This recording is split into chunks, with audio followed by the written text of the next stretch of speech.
Assalamualaikum warahmatullahi wabarakatuh. Apa kabar teman-teman semua? Mudah-mudahan teman-teman di rumah selalu dalam keadaan sehat dan selalu dalam lindungan Allah Subhanahu wa Ta'ala. Walaupun kita belajarnya masih secara online, teman-teman di rumah harus tetap semangat ya belajarnya. Hari ini bertemu lagi dengan Bu Hana di Sentra Sosial Budaya. Hari ini tema kita masih tentang mikroorganisme dengan subtema peranan mikroorganisme. Kemarin kita sudah membahas peranan mikroorganisme dalam bidang pangan. Nah, pekan ini kita akan membahas peranan mikroorganisme dalam bidang kesehatan dan bidang pertanian. Dalam bidang kesehatan, mikroorganisme digunakan sebagai obat-obatan atau antibiotik dan vaksin. Nah, antibiotik sendiri yaitu suatu zat kimia dari mikroorganisme yang dapat menghambat pertumbuhan atau mematikan mikroorganisme lainnya. Sedangkan untuk vaksin adalah bahan antigenik yang digunakan untuk menghasilkan kekebalan terhadap suatu penyakit seperti bakteri, virus, atau toksin. Nah, untuk pabrik obat-obatan di wilayah Indonesia ada di beberapa daerah ya teman-teman. Ada di wilayah Jawa, Kalimantan, dan Bali. Banyaknya ada di Pulau Jawa ya teman-teman. Untuk di Pulau Jawa, itu yang pertama ada PT Kimia Farma Tbk Plain Jakarta yang ada di Provinsi DKI Jakarta, ada di Kota Jakarta Timur dan Jakarta Pusat ya teman-teman. Terus ada PT Kimia Farma Banjaran yang ada di Provinsi Jawa Barat di Kota Bandung. Selanjutnya ada PT Kalbe Farma Tbk Pulau Gadung yang ada di Provinsi DKI Jakarta, di Kota Jakarta Timur, dan di Provinsi Jawa Timur di Kota Surabaya. Selanjutnya ada PT Papros Tbk yang ada di Provinsi Jawa Tengah di Kota Semarang. Dan ada beberapa pabrik pupuk lainnya di wilayah sekitarnya ya teman-teman. Nah itu tadi yang ada di Pulau Jawa. Sekarang kita ke Pulau Kalimantan.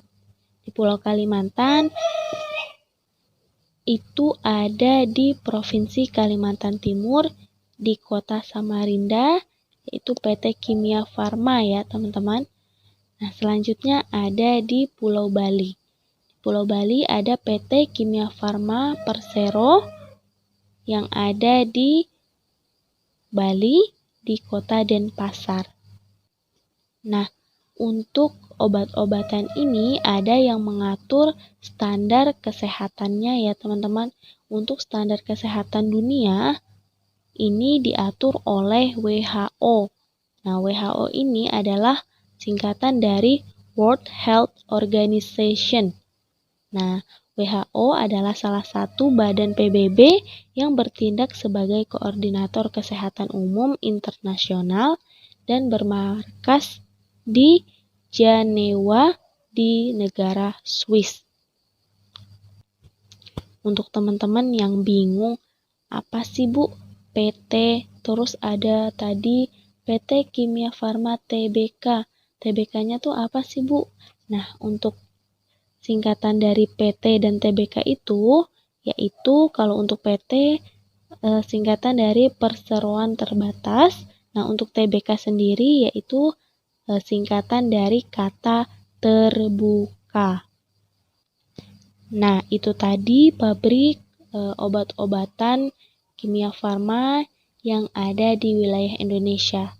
Sekarang kita ke peranan mikroorganisme dalam bidang pertanian.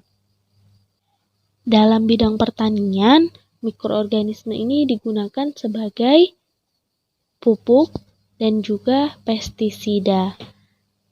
Nah, pupuk digunakan para petani untuk menyuburkan tanaman dan membantu pertumbuhan tanaman.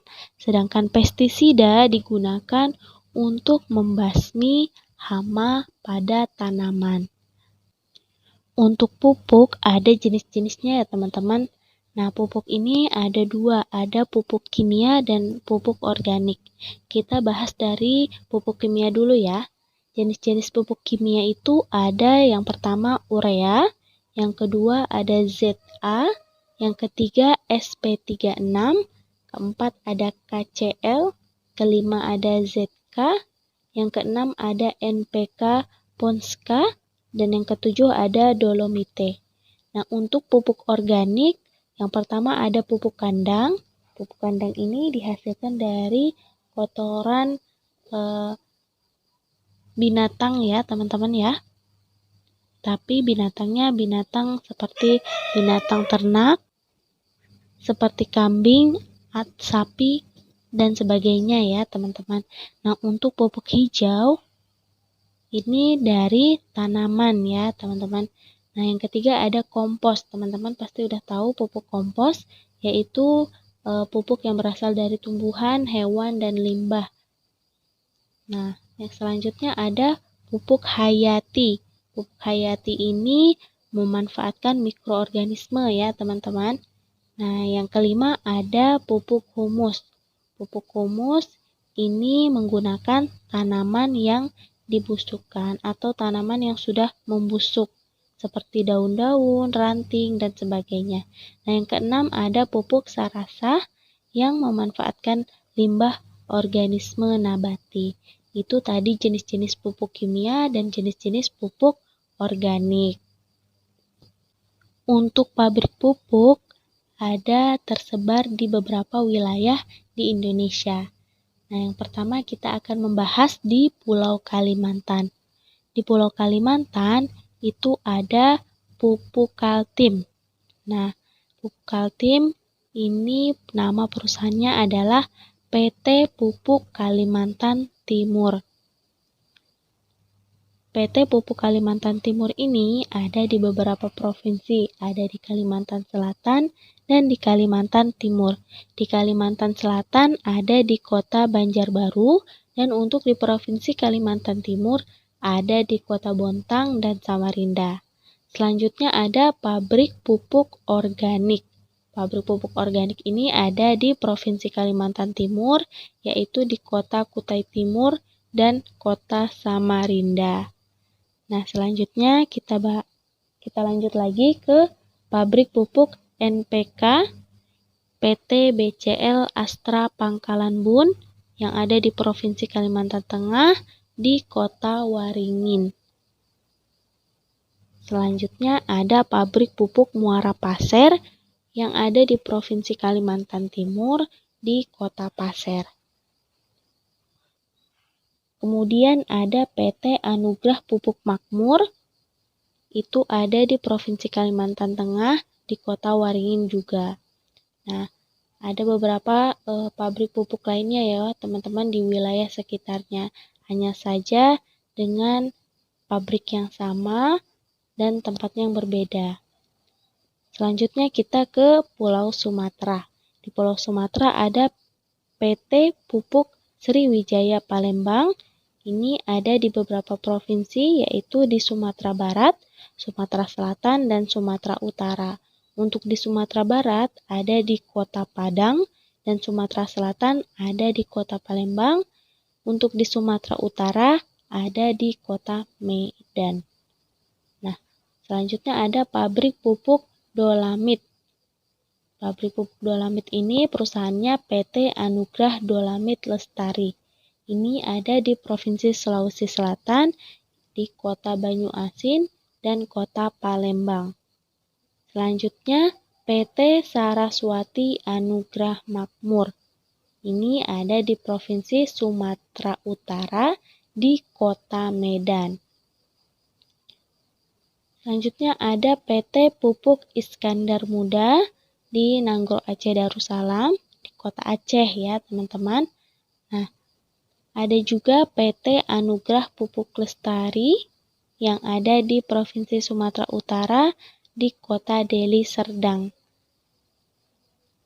Untuk selanjutnya ada Pusri NPK Fertilizer Plant. Ini ada di Provinsi Sumatera Selatan di Kota Palembang.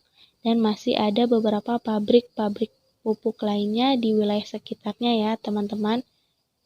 Sekarang kita lanjut ke Pulau Jawa.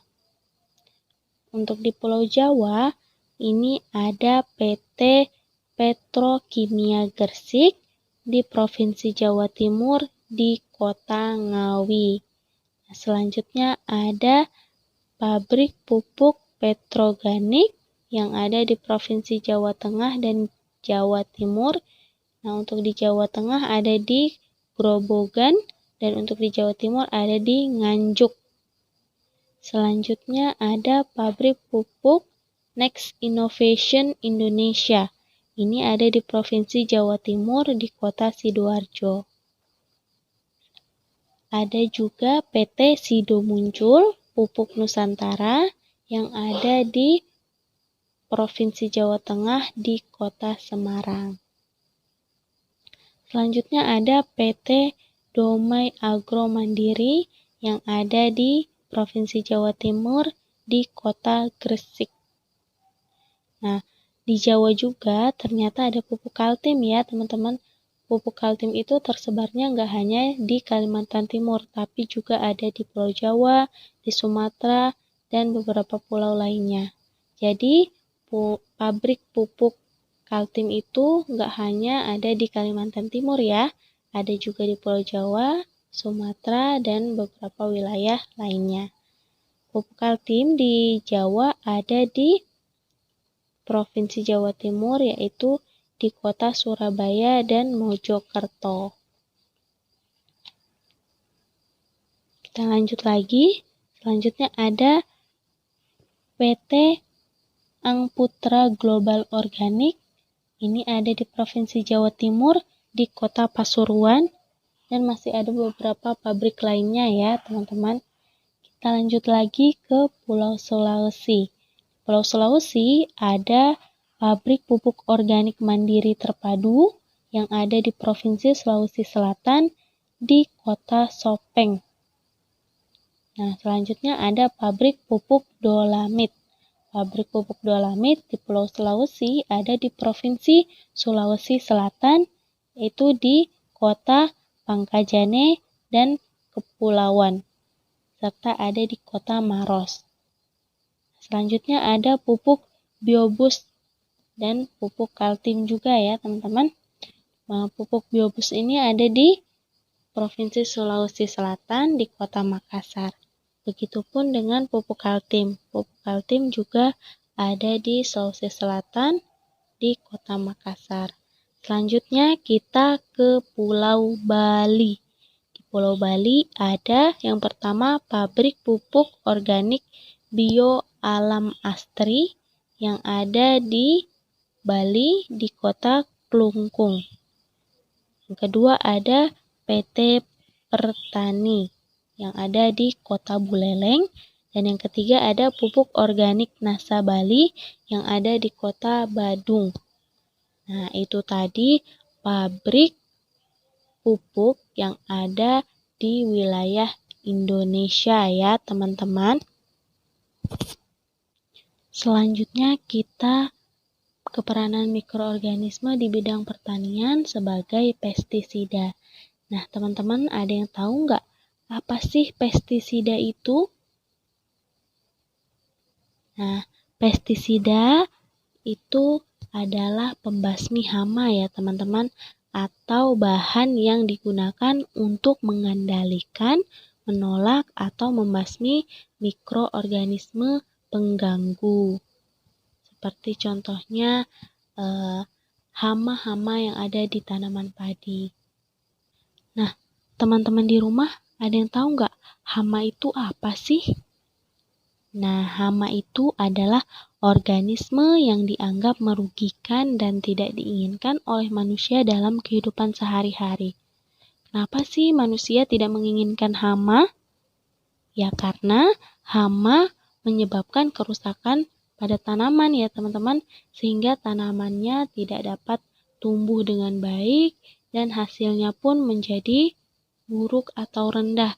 Petani menjadi gagal panen. Nah, itu yang diakibatkan oleh hama, teman-teman. Makanya kenapa hama tidak diinginkan oleh manusia. Nah, hama ini dapat dibasmi dengan pestisida tadi. Oke, teman-teman. Mungkin untuk hari ini materi kita cukup sampai di sini saja. Mudah-mudahan teman-teman bisa memahami apa yang telah Ibu sampaikan. Nah, Ibu akhiri dengan membaca hamdalah. Alhamdulillahirabbil alamin. Ibu tutup. Wassalamualaikum warahmatullahi wabarakatuh.